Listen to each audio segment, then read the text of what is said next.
आपने नहीं पढ़ी होगी गुप्त नवरात्रि की ये पवित्र पौराणिक कथा। आज से नवरात्रि प्रारंभ हो गई है, जो कि गुप्त नवरात्रि है, बहुत कम ही लोग जानते हैं। आइए इसकी पवित्र कथा को जानते हैं और पढ़ते हैं।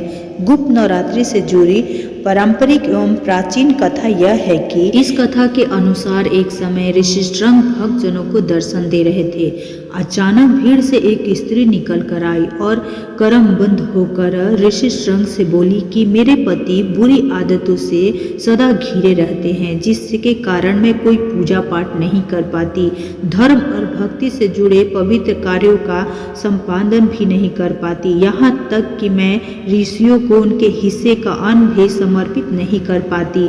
मेरा पति मांसाहारी है, जुआरी है, लेकिन मैं माँ दुर्गा की सेवा करना चाहती हूँ। उनकी भक्ति साधना से अपने और परिवार के जीवन को सफल बनाना चाहती हूँ। उन्होंने कहा कि प्रकट नवरात्रि में 9 देवियों की उपासना होती है और गुप्त नवरात्रि में 10 महादेवियों की साधना की जाती है। इन नवरात्रि के प्रमुख देवी स्वरूप का नाम सर्वस्वकारिणी देवी है। यदि इन गुप्त नवरात्रि में कोई भी भक्त माता की पूजा साधना करता है तो माँ उनके जीवन को सफल कर देती हैं। ऋषि श्रृंगी ने आगे कहा कि लोग कामी, व्यसनी, मांसाहारी अथवा पूजा पाठ न कर सकने वाला भी यदि गुप्त नवरात्रि में माता की पूजा करता है तो उसे जीवन में कुछ और करने की आवश्यकता नहीं होती है।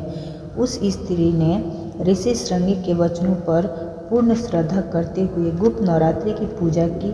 माँ उस पर प्रसन्न हुई और उस स्त्री के जीवन में परिवर्तन आने लगा। उसके घर में सुख शांति आ गई। पति जो गलत रास्ते पर था सही मार्ग पर आ गया। गुप्त नवरात्रि की माता की आराधना करने से उसका जीवन पुनः खिल उठा।